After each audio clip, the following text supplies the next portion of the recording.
खुशामदीद, खैर मकदम और वेलकम है आप सभी सामईन व नाज़रीन का आपके अपने ही पसंदीदा यूट्यूब चैनल रिजवान सहीद पर।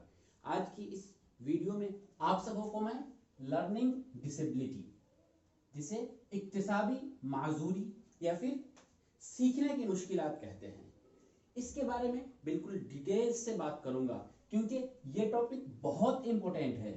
आप सीटेट का एग्जाम देने वाले हैं या फिर किसी भी स्टेट का जो टेट होता है, टीचर एलिजिबिलिटी टेस्ट, या फिर एजुकेशन से रिलेटेड बीएड, एमएड, डीएलएड का एंट्रेंस दे रहे हो, central university, state university, private university, government किसी भी यूनिवर्सिटी का, उसमें इक्तिसाबी माजूरी लर्निंग डिसेबिलिटी के एक या दो क्वेश्चन जरूर रहते हैं।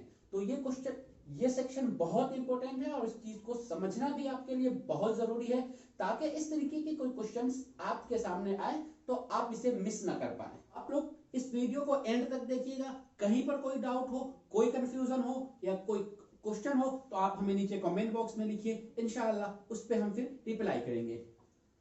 तो चलिए आपको थोड़ा सा प्रीफिक्स में बता दूं कि आज की इस वीडियो में हम देखेंगे क्या क्या। आप यहाँ देख रहे हैं dyslexia, dysgraphia, dyscalculia, dysmorphia, alexia, aphasia, dysphagia और फिर डिस्पेक्सिया। इस तरीके से ये सारी चीजें जुड़ी हुई एग्जाम में आपको जो ऑब्जेक्टिव टाइप के क्वेश्चंस होते हैं उनमें इसी तरीके से आपको घुमाया होता है और क्वेश्चन पूछा जाता है कि बताइए इनका किससे ताल्लुक क्या है, या किसी बच्चे के अंदर इस तरीके की बीमारी है तो फिर आप वो किस कैटेगरी में आएंगे, या फिर इस कैटेगरी का नाम दे देगा कि डिसलेक्सिया की पहचान क्या है, किस बच्चे में डिसलेक्सिया की बीमारी होती है। या आपको क्वेश्चन आ सकता है कि बच्चा लिखने में प्रॉब्लम फेस कर रहा है, उसे लिखने में दुश्वारी आ रही है, तो ये इक्तिसाबी माजूरी की कौन सी किस्म है।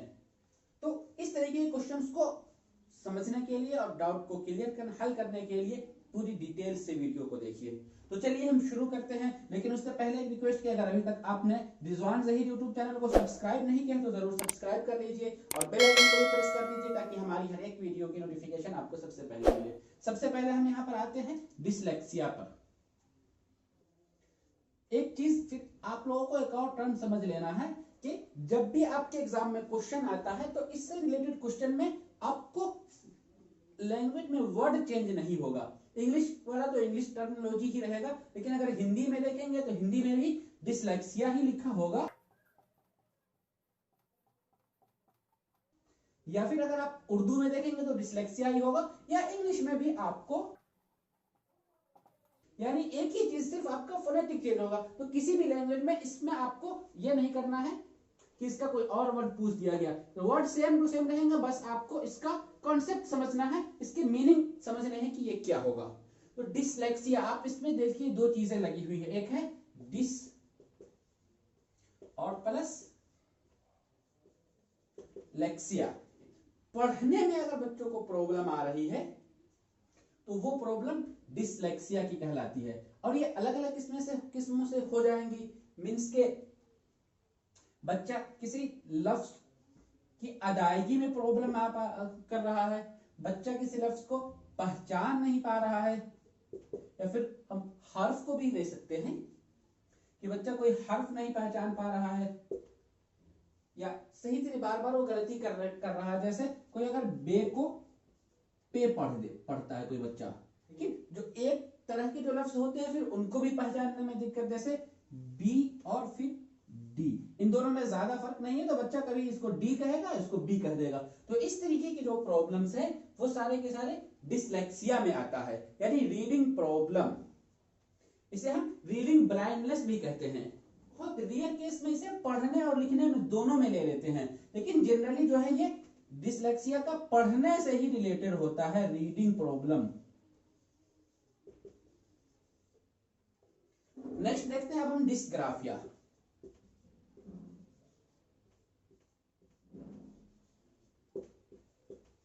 डिस्ग्राफिया से इसमें भी देखिए दो चीजें, एक तो आपका डिस और दूसरा ग्राफ। तो ग्राफ आप इसको इस ट्रिक से याद रख सकते हैं कि ग्राफ कहां बनाया जाए, पेपर पे, पेज पे, कॉपी में, रजिस्टर में आप ग्राफ बनाएंगे। तो लिखने से ही मुतालिक आप ग्राफ को लिखते हैं तो डिस्ग्राफिया से मुराद ये लर्निंग डिसेबिलिटी इक्तिसाबी माजूरी की किस्म हो जाएगी। लिखने से मुतालिक दुश्वारी, तो कोई बच्चा सही से लिख नहीं पा रहा है, जैसे किसी एक लफ्ज को वो बार बार गलत लिख रहा है, तो वो, या फिर उसकी तहरीर बहुत खराब बन रही है, वो समझ नहीं पा रहा है क्या लिखनी चाहिए क्या नहीं लिखनी चाहिए। कभी कभी ये सारी की सारी नफ्सियाती प्रॉब्लम्स है, मीन्स के ऐसा नहीं कि फिक्स ही होगा, इवन के कभी कुछ अलग हो सकता है, हमेशा एक सा नहीं, कुछ अलग इस टाइप से अलग इस टाइप से, कभी सही भी हो सकता है कभी गलत भी, लेकिन मैक्सिमम टाइम्स जो होगा अगर लिखने से मुतालिक बच्चों को प्रॉब्लम है तो फिर ये प्रॉब्लम आपका आ जाएगा डिस्ग्राफिया में। नेक्स्ट है डिस्कैल्कुलिया।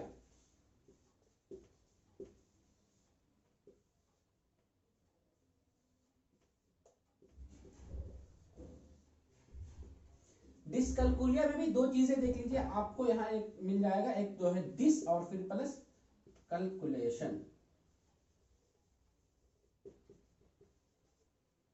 कैलकुलेट करना, कैलकुलेट क्या होता है, उससे और आसान है कैलकुलेटर। कैलकुलेटर में हम नंबर को जोड़ते हैं, नंबर को घटाते हैं, जोड़ते हैं, गुना भागा करते हैं, यानी नंबर की खोज, इस्मुल आदाद, उर्दू में अगर कहते हैं तो इस्मुल आदाद की दुश्वारियां।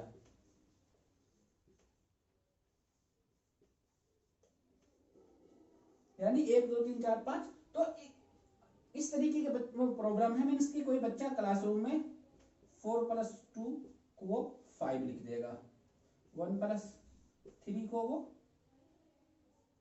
6 कर देगा, 2 सिंपल सा भी जो जोड़ घटा होगा उसमें भी वो गलत कर देगा, 2 + 2 को भी वो 5 लिख देगा।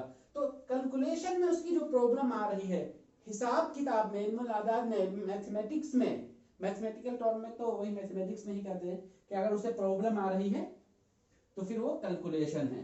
अब आता है आपका डिस्मोर्फिया।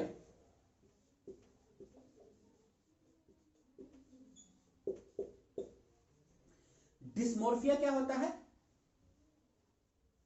तो डिस्मोर्फिया में बच्चों को दुश्वारी होती है जिस्मानी शक्ल सूरत का पसंद ना होना, यानी बच्चा क्लासरूम में किसी बच्चे की या इंसानों से ही उसकी शक्ल सूरत पसंद नहीं करता हो, उसे पसंद नहीं आती हो, जो जिस्म का ढांचा है, जिस्म की बनावट है, उससे अगर नफरत है तो फिर ये डिस्मोर्फिया में आ जाएगा। नेक्स्ट है एलेक्सिया।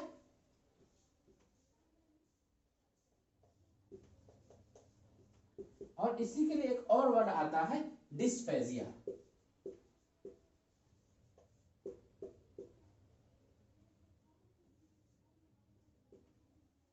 एलेक्सिया और डिस्फेजिया, इन दोनों का ताल्लुक पढ़ने से है। बच्चा पढ़ नहीं पा रहा है, उसे सेंटेंस, एक पूरा सेंटेंस पढ़ने में प्रॉब्लम आ रही है, पूरे लफ्ज को पढ़ने में प्रॉब्लम आ रही है, तो वो डिस्फेजिया या एलेक्सिया आ जाएगा। अब एक और है अफेजिया।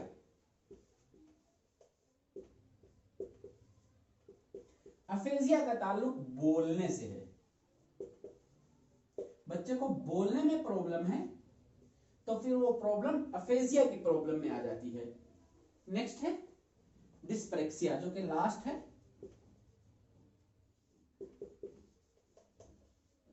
डिस्प्रेक्सिया जिस्मानी तहरीक में, इसको हम लिख देते हैं,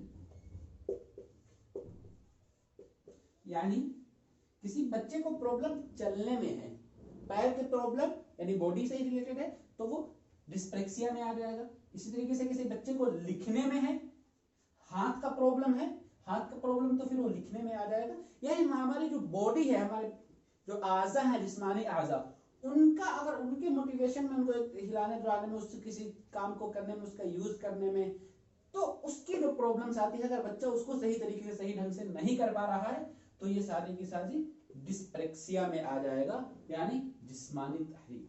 तो इस वीडियो में बस इतना ही। उम्मीद करता हूं कि आपको ये वीडियो पसंद आया हो। आपको ये वीडियो कैसी लगी है नीचे कमेंट बॉक्स में जरूर बताइए, और क्या इंप्रूवमेंट चाहते हैं, या फिर इसमें कोई डाउट है, या इस तरीके से रिलेटेड और भी कोई क्वेश्चन है तो उन्हें भी नीचे कमेंट बॉक्स में लिखिए। उम्मीद करता हूं कि वीडियो आपको हेल्पफुल हुआ हो तो वीडियो को लाइक कीजिए, शेयर कीजिए, और अभी तक आपने रिजवान सहीद यूट्यूब चैनल को सब्सक्राइब नहीं किया है तो जरूर सब्सक्राइब कर लीजिए और बेल आइकन को भी प्रेस कर दीजिए ताकि हमारी हर एक वीडियो की नोटिफिकेशन आपको सबसे पहले मिले। तो आज की इस वीडियो में दीजिए हमें इजाजत। शुक्रिया, अल्लाह हाफिज।